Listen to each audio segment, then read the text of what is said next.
Welcome to the Planning Commission meeting of April 25th, 2024. My name is Vern Crow, and I am the chairperson of the commission. The Planning Commission is a citizens' body appointed by the City Council. The commission is empowered to make final decisions on certain matters, with those being appealable to the City Council. On other matters, the commission acts in an advisory role to the council, with council making the final decision. You will have an opportunity to address the commission during the public hearing portion of the meeting. Your testimony is appreciated and encouraged. The commission acts from a written agenda. You will need to fill out a yellow speaker card and give it to city staff if you wish to speak on an item. Copies of the agenda and the speaker cards are located on the table just outside the main door to the chambers. At this time, please be sure to silence your cell phones. Thank you. There are 7 members appointed to the Planning Commission. At this time, I will ask the commissioners to introduce themselves and state the district they are representing, starting from my far right. John Crow, Mayoral District. Tom Cole, Barrel District. Edwin Nyberg, Choya District. Martin Novakowski, Yucca District. John Gears, Ocotillo District. Brian Hooper, Saguaro District. And again, I'm Vern Crow, representing Cactus. Let the record show that all the members of the Planning Commission are present. The Planning Commission receives staff assistance and guidance from the Planning Division and the City Attorney's Office. Now, on to the approval of the minutes. Do I hear a motion to approve the minutes of February 22nd, 2024 workshop and the Planning Commission regular meeting on March 28th, 2024 Planning Commission regular meeting? Do I hear a second or a motion? Chair, I'll make a motion, the Planning Commission workshop meeting minutes for February 22nd, 2024, and the workshop for March 28th, 24 be accepted as submitted. Do I hear a second? Second. I have a motion and a second to approve the minutes of February 22nd, 2024 workshop and Planning Commission regular meeting and March 28th, 2024 Planning Commission regular meeting as written. All those in favor say aye. Aye. Aye. Aye. Opposed? Motion carries. Ms. Perry, are there any withdrawals or continuances this evening? Good evening, Chairperson Crow and Commissioners. There are none. Okay, as there are none, let's move on to the public hearing items. The purpose of the public hearing is to provide interested parties an opportunity to present testimony for the Commissioner's consideration. We will follow the same procedures for each item, and those will be, I will call the application number and the name of the applicant. Staff will present the report and answer questions from the Commission. The applicant will be given the opportunity to make a presentation and answer questions for the Commission. Other persons who wish to testify will be asked to do so and answer questions from the Commission as necessary. The applicant will have an opportunity for closing comments. Staff will be asked for any final comments on the application and procedural guidance. I will then close the public hearing and ask for a motion from the Commission prior to further discussion from the Commission. If you wish to speak on an item, you will need to state your name and address for the record. Please be brief and to the point and avoid repetition. I reserve the right to limit the length of the testimony, which will be 3 minutes. All exhibits shown to the Commission tonight become part of the permanent record and must be submitted for the file. Large groups should designate a spokesperson. Applause and other disruptions which delay the hearing will not be tolerated. We have 3 public hearing cases tonight. Our first agenda item is case number GPA 23-06 and ZON 23-09. Mr. Evangelopoulos will present the case.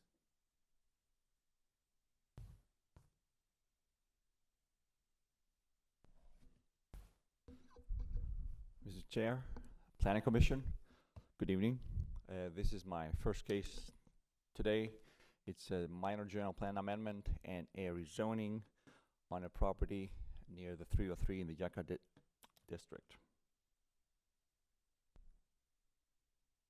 It's the property is about 2.6 acres, and the general plan amendment is from low-density residential to Luke-compatible land use, while the rezoning is from rural residence 45 to general commercial district C2.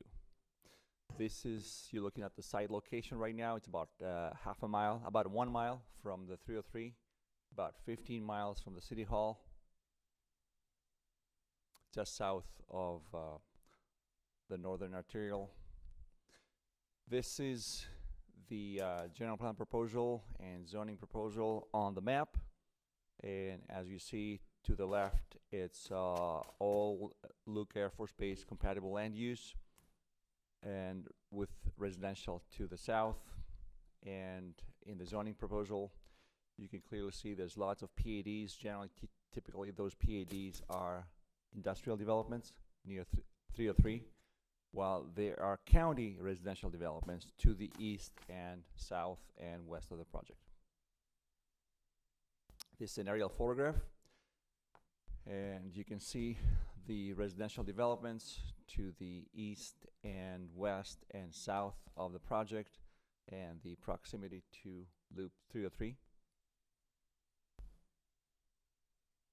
The current condition of the parcel, there is a residence, there's a structure, I shall say, on the project, about 4,700 square feet, that's being used as an office, and the intent is to rezone the property for future commercial development. All the public involvement requirements were met by the applicant. We had the meeting back on February 7th, and there were no neighbors that appeared at the meeting. However, we did have a call, the applicant had a call from a concerned neighbor to the south about the condition of the fence, of the southern fence of the property as it is right now. As far as I know, as far as I knew at the time, the condition of the fence was addressed.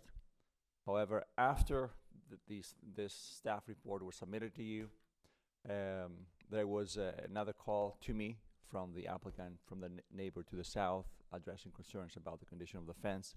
I notified the applicant and the owner, and right now they're in communication to address any issues. This obviously has nothing to do with the commercial development that's been proposed, with a commercial rezoning, I shall say. So findings and analysis, the amendment is consistent with the policies and objectives of the general plan.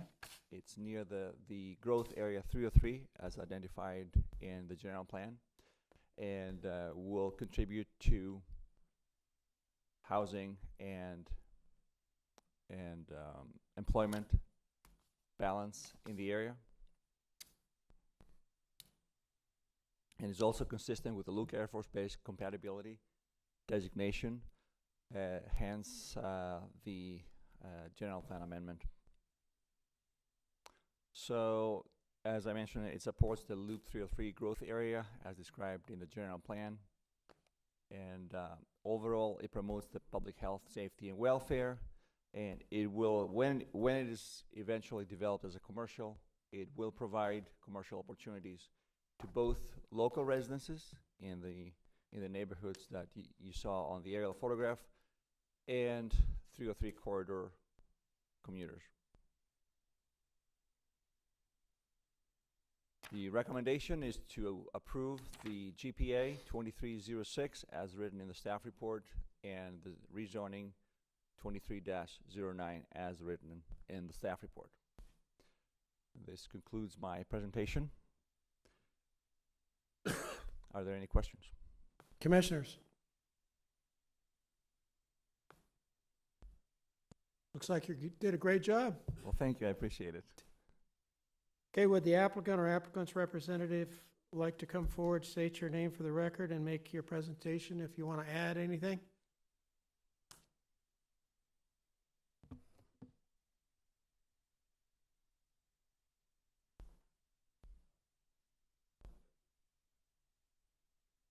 And Evan did a great summary. My client is presenting this property to the market, and there is interest because of the development activity along the 303 corridor and the new casino up there. So it is getting a lot of interest, and I'm sure you're seeing that in other applications. I'd be glad to answer any questions. Commissioners, We're good? All right, thank you. Thank you, sir.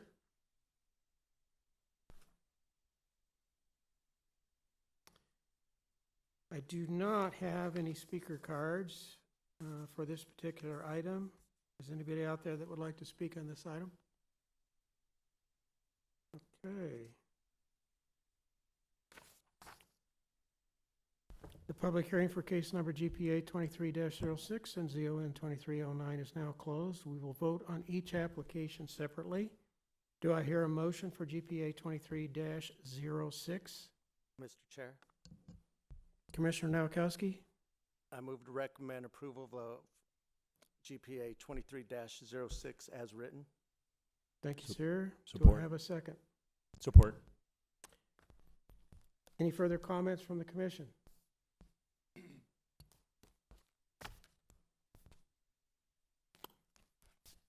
Okay, I have a motion and a second to approve GPA 23-06 as written. I will now conduct a roll call vote.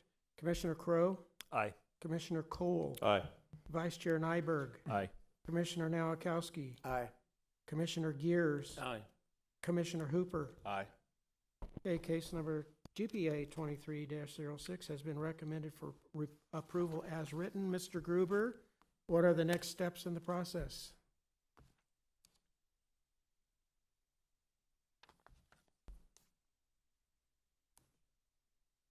Chair and members of the commission, your action with respect to case number GPA 23-06 is final.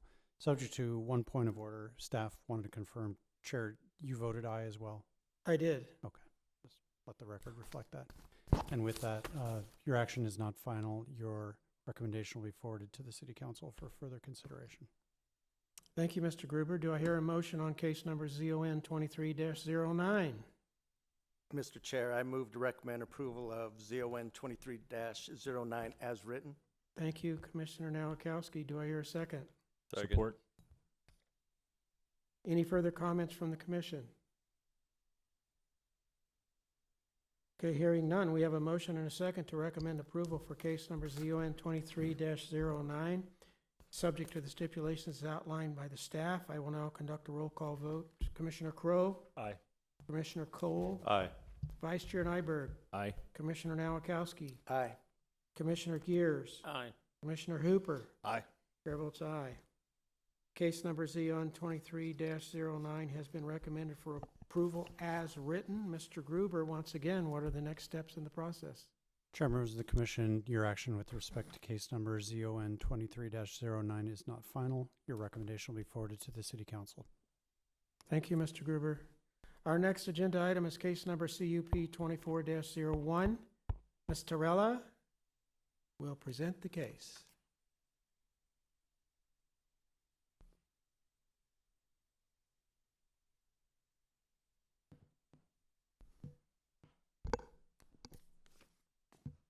Good evening, Chairperson Crowe and Commissioners. I'll be presenting CUP 24-01 for the Penco manufacturing plants.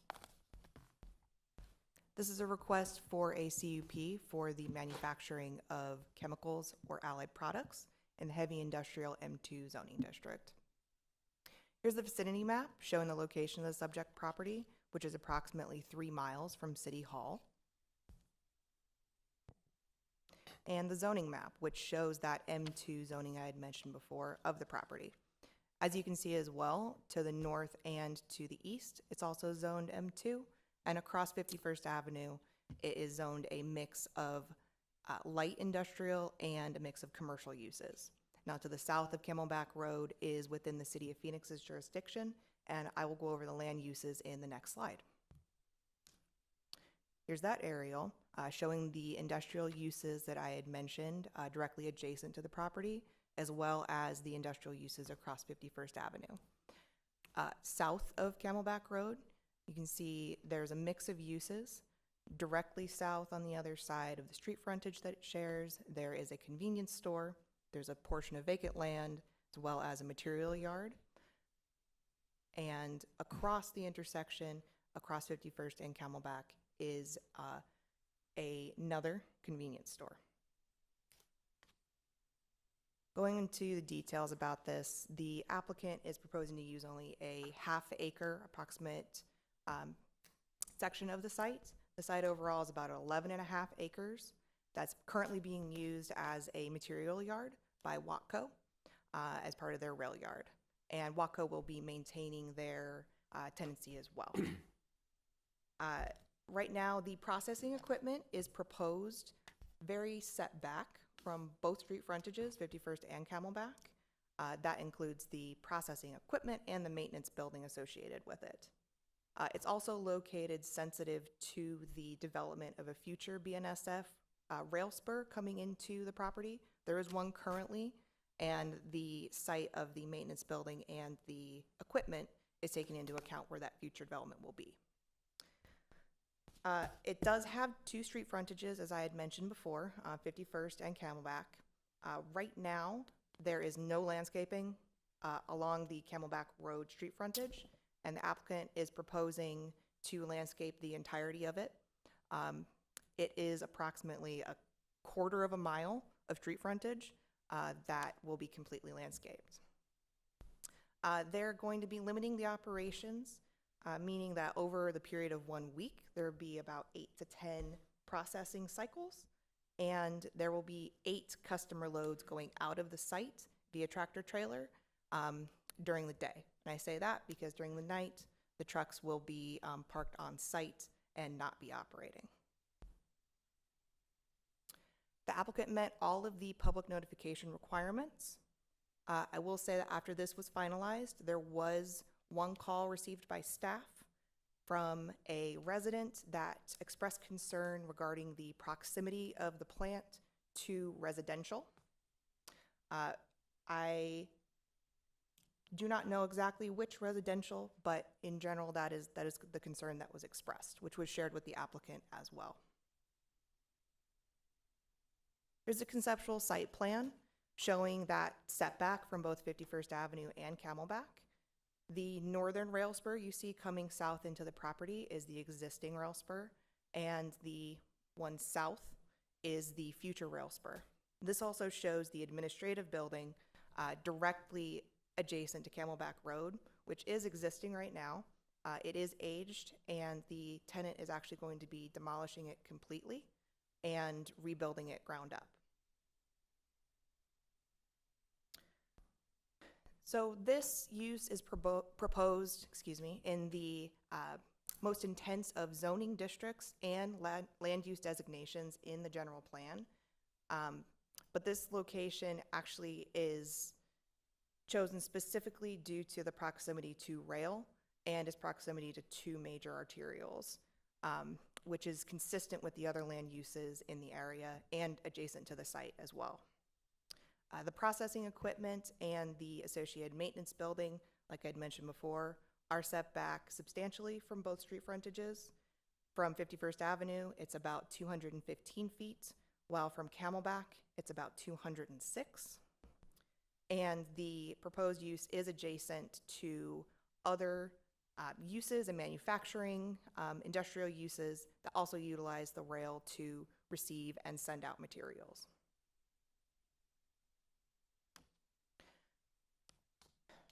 The equipment and the buildings are substantially below the allowed height allowed in this zoning district, as well as in the special development area that it's within. It's within the South Grand Employment Center, which allows a maximum of 56 feet in height, while the applicant is only proposing to go no more than 30 feet high with their equipment and their buildings. As mentioned before as well, the landscaping is going to be provided per the standards in the Unified Development Code along the entire Camelback Road street frontage. The applicant is proposing to use the existing 2 access points, both along Camelback Road, along with the current tenant, Watco, and they're actively working with the city and BNSF to dedicate additional right-of-way along Camelback Road to bring the site visibility triangle at the hard corner of the intersection into today's standards, as well as prepare for the future right-hand turn lane along Camelback as you approach to 51st. The stipulations have been added to this to make it, to mitigate any potential impacts that staff foresaw. Staff has worked with the applicant, as I had said, to dedicate the right-of-way, which will be included in the stipulation I'll go over shortly. Staff has also worked with the Environmental Resources Department to add a stipulation to this, which will mitigate any potential impacts of the drainage to the environment. The recommendation is for the Planning Commission to approve CUP 24-01, subject to the following stipulations. The development shall be in substantial conformance with the site plan dated December 15th, 2023, and the project narrative dated January 31st, 2024, subject to design review approval by the Development Services Department, Planning Division. The dedication of additional right-of-way on the northern side of Camelback Road, east of the 51st Avenue intersection, along the property frontage to obtain a 55-foot half-street of right-of-way and an additional 10 feet on approach to the 51st Avenue intersection for a distance of 250 feet east of the Camelback intersection, for a total right-of-way of 65 feet prior to obtaining building permits and certificates of occupancy. And I'll show you what that looks like in the exhibit. Here's that conceptual site plan I had shown earlier. The site visibility triangle, which I'll go into in my next stipulation, is shown at the hard corner, and the right-of-way along the Camelback Road street frontage is shown as well in red. For 250 feet, you see the additional 25 feet, and then the 15 feet for the remainder of the frontage. Dedication of a 40-foot by 40-foot triangular area at the northeast corner of the intersection in accordance with the City of Glendale drawing G-321 prior to obtaining building permits and certificates of occupancy, and notify the city's pretreatment program at least 180 days prior to discharge of processed water to the sanitary sewer. Per City Code Chapter 33, the city may establish permissible limits of concentration for specific substances, materials, waters, or waste that can be discharged into the city's sanitary sewer system. And that concludes my presentation. I'd be happy to take any questions. Commissioners, Chair, Commissioner Crowe? Ms. Tabitha, can you just explain to me why this conditional use permit is necessary in, I mean, we've got the heavy zoning, industrial zoning, it's a heavy industrial use. I'm just not clear on why we need this. Chairperson Crowe, Commissioners, as you know, a conditional use permit is permitted with the ability to have additional mitigation stipulations that needs to come before Planning Commission. So basically, stipulations before you could potentially be out of the normal regulations that the city has that allows us to have additional regulations to protect the neighborhood. Because of the chemical use, is that? Specifically for this one would be because of the chemical use. Thank you. Chair, Commissioner Hooper? do we know what type of chemicals that they're going to be manufacturing? Like, are they going to be harmful, or are they going to be in the air? Because there is that neighborhood right to the southeast corner or southwest corner. Yeah, Commissioner Hooper, I'm going to defer to the applicant for that. He has his own presentation. He'll go into more detail. Thank you. Thank you. Thank you. Okay, would the applicant or applicant's representative please come forward, state your name for the record, and make your presentation or answer the questions. Welcome. Good evening. Yeah, I'll go through my presentation. My name is Adam Hawkins. I am the project engineer here to represent Penco. I'm the one that's in charge of this project and have been handling the majority of the permitting and designing of our facility. So I'll go through my presentation, and if you still have questions afterwards, I would love to answer them. So I'm here to kind of give you a brief background on Penco and who we are. So Penco stands for Pioneer Engineering Chemical Company. We were founded about 40 years ago by our current owner and CEO, and we provide water treatment products for majority of municipal use. So our company began in Texas by providing products for Corpus Christi to help with their wastewater treatment at their wastewater plants. And we've expanded over the years and currently provide iron-based water, drinking water, and wastewater treatment products. We have a number of customers throughout the U.S., including some major metropolitan areas, including Houston, Dallas, a number of cities here in the Phoenix area, LA, New York, and a number of others that aren't listed. Here we go. So at Penco, we have a culture that we like to keep with, including a huge emphasis on safety. 4 out of our 5 plants are on a 3+ year streak of no lost time injuries, which is a huge accomplishment for our industry. And our transportation team also has a huge emphasis on safety. In the last 12 months, they haven't had any lost time injuries and have done over 1.8 million miles of driving, which included 10,000 deliveries. As being part of Penco, we also like to pride ourselves on being honest and straightforward in the way we do business, as well as doing our part to take care of the environment through both the products, the high quality products that we make to help with water and wastewater treatment, as well as manufacturing them in a responsible manner. So here this gives you a map of the U.S. to give you an idea of where we currently have plants. We have 3 in Texas, 1 in California in the LA area, and 1 in North Carolina, with plans to expand and build our next plant here in Glendale. To give you a little bit of technical background, but not too much, like I said, we provide water and wastewater treatment products. Specifically, they're called ferric chloride and ferrous chloride. Those are the 2 we will be producing here in Glendale, and neither one of those have health hazards with them. They're corrosive chemicals, but they are used in water and wastewater treatment throughout the U.S. Glendale is actually one of our current customers, so it's currently being used to treat the wastewater here before it is discharged to whatever source your plants go to. One big thing I wanted to point out is that our products are iron-based products, which are a lot more effective than aluminum chemistries, which can also be used as coagulants and odor prevention in these types of wastewater plants. And to give a little bit of background as to why it's important that we have a good supply of water treatment products in the area is this graph right here on the left shows the Arizona's water supply. This data was taken from 2020 and was from the Arizona Department of Water Resources. And the number I wanted to point out here is the groundwater percentage, which all of these numbers change every year depending on how much water we get in the mountains, how much water we get from the Colorado River. But the groundwater number is super important because that is where we get the majority of our water here in Arizona.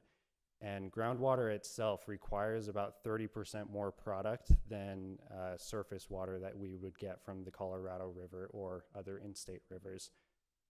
And we expect that number to grow over the years as the Colorado River water figures itself out. And so this points me in the next slide as to why Penco is wanting to select Glendale for its next facility and why now. So like I mentioned, Glendale is already a customer of ours using our products. The other municipalities here in the Phoenix area, including Phoenix itself, receive over 40 truckloads per week of product. And right now there are some logistic issues with that because there aren't any other manufacturers here in the state of Arizona that can produce these products. A lot of it comes from California, and trucking this product 300 miles across the Mojave Desert has its issues during the summer. It's very hard on trucking. Trucks tend to break down a lot, and it causes disruptions at treatment plants when they're not able to get their product. So we hope to solve that issue with having a local manufacturing plant here, and I'll give you a better idea of what we plan to do at the facility to expound on what Sydney already proposed. So this is an aerial view. Along the bottom part of the picture there, you'll see Camelback with 51st going up on the left. And there's two highlighted yellow areas. The one on the bottom right is the current office building that we plan on tearing down and replacing with a new single-story office building. It'll look a lot better than the 50-year-old dilapidated pre-manufactured building that's currently there. And then the other highlighted section is where we plan on installing all of our equipment for the production facility. Just another view of it where you can see the convenience stores on the right. So that's Camelback going from bottom to top and 51st going left to right. So here's some extra details about this project. So the majority of our raw materials are going to be received by rail car to help limit truck traffic, as well as make it easier to control the logistics of that. Our production area is roughly 100 feet by 300 feet. It takes up about 3/4 of an acre.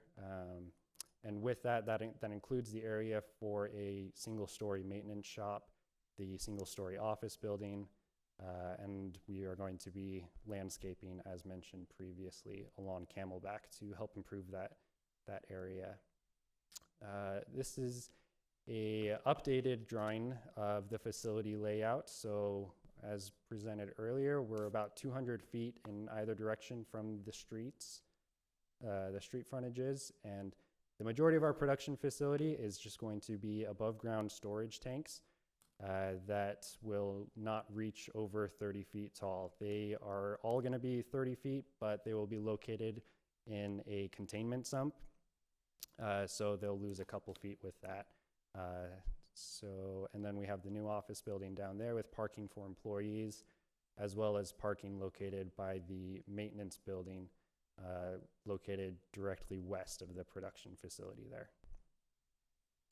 And so as we've been going through this design process, we're making sure that we obtain all of the necessary environmental permits. We're working with Maricopa County right now to secure our air permit, as well as in communications with the Department of Environmental Quality to make sure we're abiding by stormwater and discharge regulations.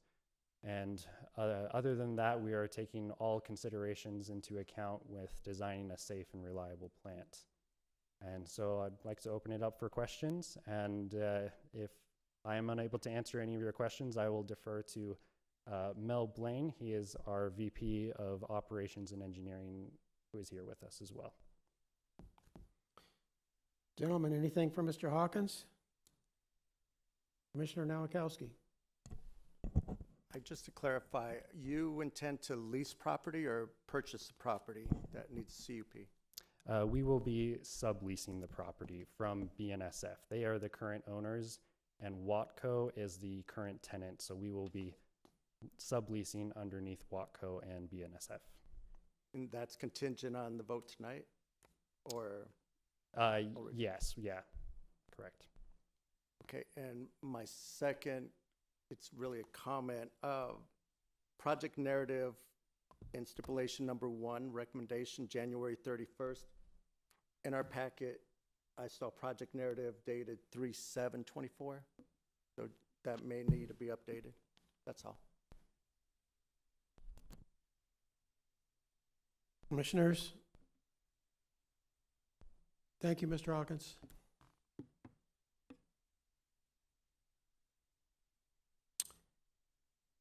Okay, I have received no speaker cards on this particular case. Is there anybody here that'd like to speak on this case? Okay.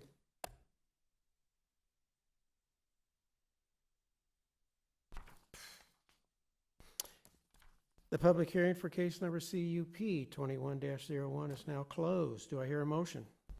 Mr. Chair, Commissioner Cole. I move to approve CUP 24-01 per the findings and subject to the stipulations contained in the staff report. Thank you, sir. Do I hear a second? Second.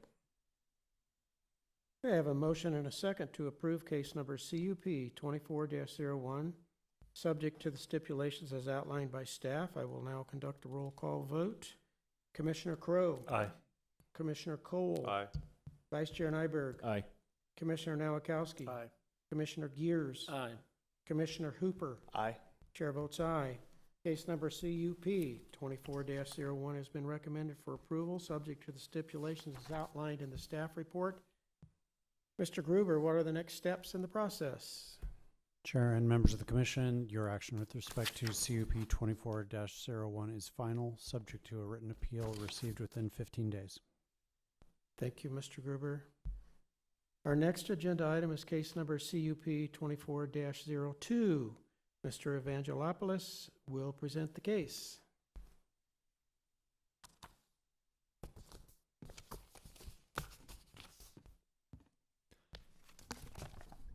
Mr. Chair, Planning Commission, this is the second case that I have this evening. It's in the same area. It's in the Yaca district as well, near the 303, and it is a conditional use permit. It's for a convenience fuel station at the southeast corner of Peoria and Saraville. This is the map.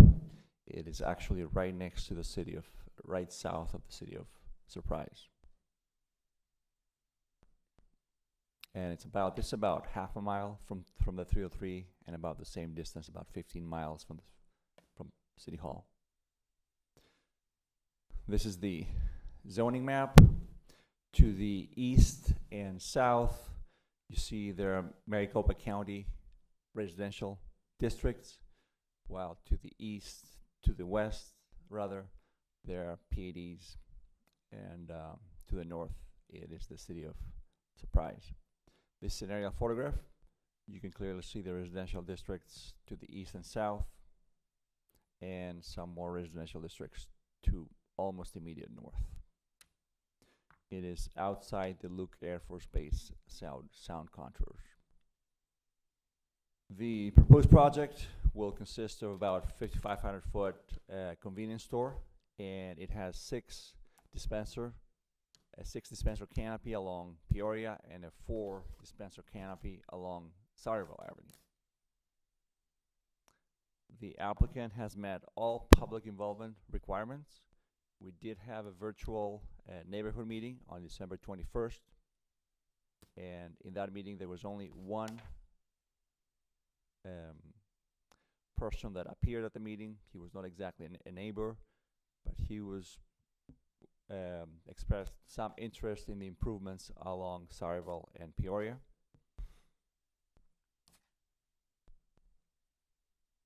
This is the conceptual plan. North is to the left. You can see the fuel station. You can see the convenience store and the 6 dispenser fueling station along Peoria, and the 4 dispenser fueling station along Saraville. It has 2 detention basins and 3 access points, 1 on Peoria and 2 on Saraville.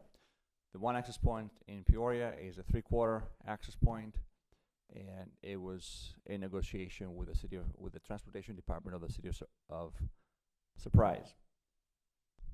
There is, before I go into the findings of the analysis, the intersection of Peoria and Saraville, there's no traffic light over there right now. The level of service is adequate at this point, according to the traffic impact analysis. It will be inadequate in 2026, and at that point, once the developments in the other 3 corners come in, then a traffic light will be proposed. At this point, the city of Surprise requested a 25% contribution towards that traffic light from this development. Findings and analysis. The project is consistent with the policies and objectives of the Glendale General Plan, and just like the previous project that we were discussing, is within the 303, in proximity to the 303 growth area. So it will contribute to both housing and employment balance in the area, and it will provide services to both residents, local residents, and travelers and along 303. And it's adequate in size and shape to accommodate the intended use. It's occupying the corner of a larger parcel, and it's been through intense design review at this level, and both design review, transportation review, engineering review, and during the next step will actually be the actual design review, well, where it will have to be in substantial conformance with this plan. Adequate conditions have been met, and as I mentioned, the subject site has adequate access to public streets and highways to carry the type and quantity of traffic. And the recommendation is to approve the CUP 2402 per findings, subject to the stipulations contained in the staff report. And before I go to the stipulations, I'd like to add that some of the stipulations were triggered by the proximity of the access points to the residential developments to the south and east, and also the requirement of an 8-foot wall around the perimeter under the C1 zoning district. This is a C1 zoning district, and just to mention, the maximum height in the C1 zoning district is 30 feet. The convenience store has a 20-foot height proposed, while the canopies will be at 21 feet maximum, according to the plan right now. So I'm moving on to the stipulations. Development shall be in substantial conformance with the site plan, dated March 18th, 2024. The project narrative, dated March 18, 2024, subject to design review approval by the Development Services Department Planning Division. Number 2, all required improvements on Saraville Avenue adjacent to the site shall be completed before a certificate of occupancy is issued. Required improvement standards are determined by the City of Glendale Engineering Department Design and Construction Standards. Number 3, an 8-foot wall shall be proposed and constructed along the east and southern boundaries of the project at the time of the next development approval on the remainder of the parcel. The future developers shall be responsible for erecting the 8-foot wall. And number 4, a dense landscape buffer of trees and shrubs shall be proposed, approved, and provided between the Peoria Avenue access point and the east property boundary, and along the Saraville Avenue south access point and the south property boundary during design review. And finally, number 5, dust proofing shall be applied to disturbed areas. And this concludes my presentation. Mr. Chair, Planning Commission, I'm available for any questions. Commissioners, anything for Mr. Evangelopoulos?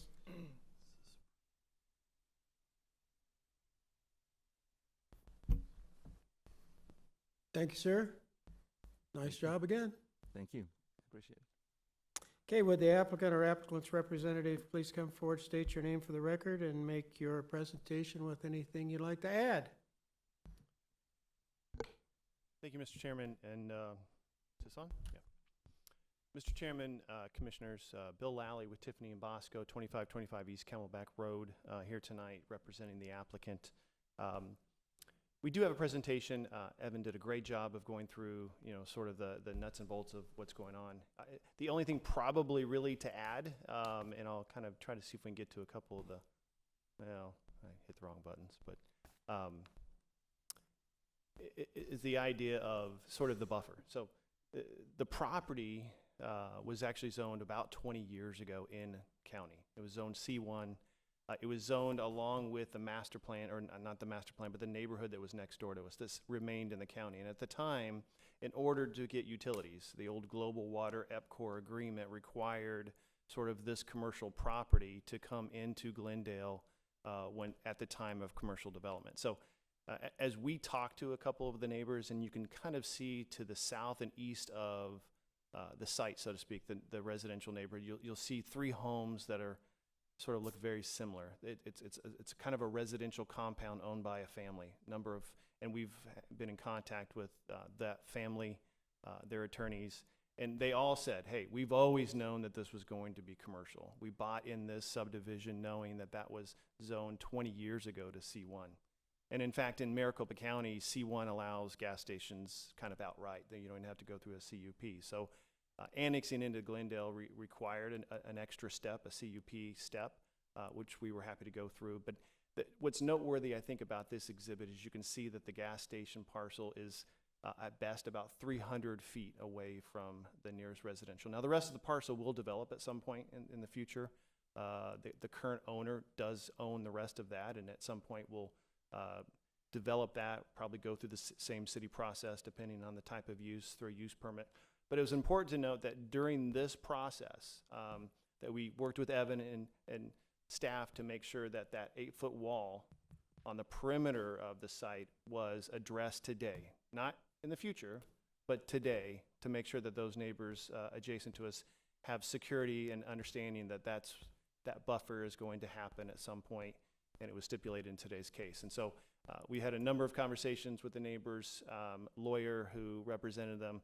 They were very comfortable with the use, knew that for the last 20 years this is going to be commercial, and frankly, just a pleasure working with your staff on kind of putting some of these stipulations together that seem reasonable. So, Mr. Chair, Commissioners, be happy to answer any questions.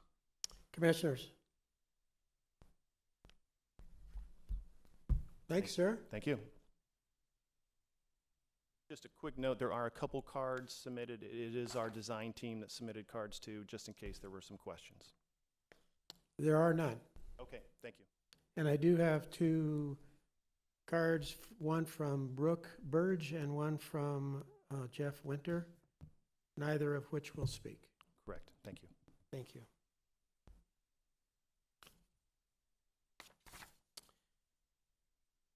Gentlemen, any further questions, discussions? Okay, the public hearing for case number CUP 24-02 is now closed. Do I hear a motion? Mr. Chair, I move to approve CUP 24-02 per the findings and subject to the stipulations contained in the staff report. Thank you, Mr. Nowakowski. Do I hear a second? Second. Any further comments from the commission? Okay, I have a motion and a second to approve case number CUP 24-02, subject to the stipulations as outlined in the staff report. I will now conduct the roll call vote. Commissioner Crowe? Aye. Commissioner Cole? Aye. Vice Chair Nyberg? Aye. Commissioner Nowakowski? Aye. Commissioner Gears? Aye. Commissioner Hooper? Aye. Chair votes aye. Case number CUP 24-02 has been recommended for approval, subject to stipulations as outlined by staff. Mr. Gruber, what are the next steps in the process? Chair and members of the commission, your action with respect to case number CUP 24-02 is final, subject to a written appeal received within 15 days. Thank you, Mr. Gruber. Ms. Perry, is there any other business this evening? Chairperson Crowe, there's none. No staff report? There's none. Okay. Any further comments or suggestions from the commission? Is there anyone in the audience that wishes to speak on an item that was not on tonight's agenda? Okay.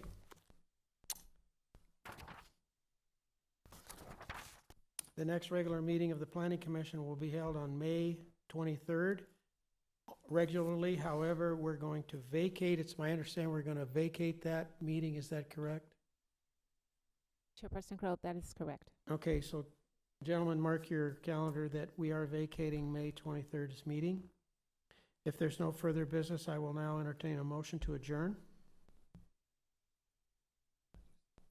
So moved. Do I have a second? Second.